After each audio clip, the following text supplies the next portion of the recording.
Hi friends, joining us for our Ancient Egypt camp. It's teacher Laurie here, and today I want to read you a book called We're Sailing Down the Nile, A Journey Through Egypt. And it is by Laurie, Krebs, and Ann Wilson. Now this book is really cool because it takes you in modern day, which is today, along a famous river in Egypt called the Nile River. And along the way, you'll see all kinds of cool sights that you can see today, and then also some ancient sites. So I want to show you a map they have in the back of this book first.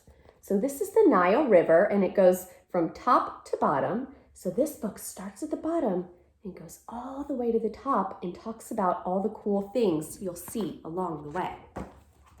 Let's get started.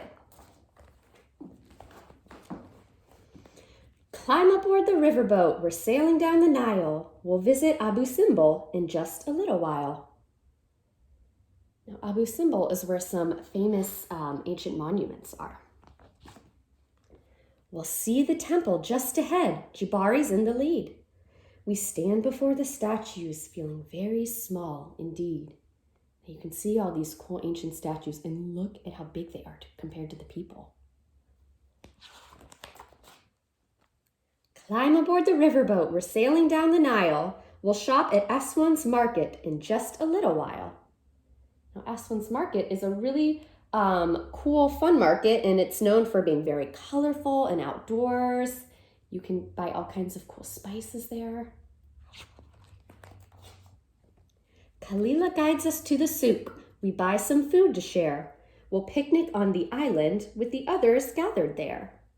Now, a souk is another word for a market. And in Egypt, the souks are usually mostly outdoors, kind of indoors too, and you can buy food there and all kinds of goods. And this is Kitchener's Island, right here. Climb aboard the riverboat. We're sailing down the Nile. We'll reach the Valley of the Kings in just a little while. The Valley of the Kings are where some famous ancient pharaohs were buried. Our pharaohs once were buried here, says Ibrahim with pride, and Tutankhamun's tomb was found with treasures packed inside.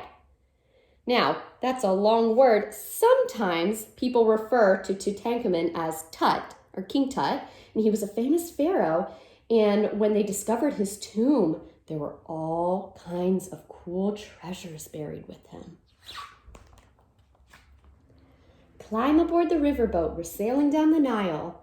We'll be at the Oasis in just a little while. Now, an oasis is usually a body of water where there might be water and palm trees and vegetation in the middle of a desert.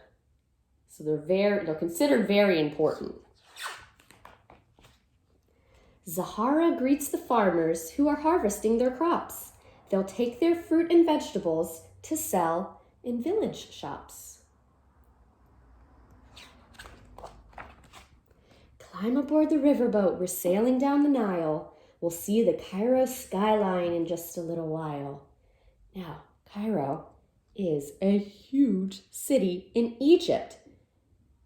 And it's been around for a while, and you can see it has all kinds of cool buildings, lots of tall ones like we have in San Francisco. Inside the vast museum halls, we see fantastic things. Mustafa spies the mummies of the crocodiles and kings. And we're going to be learning all about mummies tomorrow. Climb aboard the riverboat. We're sailing down the Nile. We'll hike to Giza's pyramids in just a little while. Now, Giza's pyramids are famous pyramids. People travel from all over the world to see them in Egypt. And you can see how close they are to the city, too. And we'll be learning all about these later in the week, too. Jamila knows these wondrous tombs built centuries ago still rise above the city with the fabled Sphinx below. That's the Sphinx right there. And we'll learn about that later this week, too. Climb down from the riverboat. We've sailed along the Nile and traveled across Egypt for just a little while. The day is nearly over and the sun sets in the west. We'll dream about our journey and the places we love best. the end. And then here's that map I showed you at the beginning, and it tells you all about the places along the way. Now, I don't know if you noticed, but on some of the pages of this book, actually on all the pages, there are pictures of famous ancient Egyptian goddesses and gods that we will also learn about this week. So this book is so fun and informative, and I love the illustrations too. Well, I hope you enjoyed it, and I can't wait to see you at camp this week. Bye.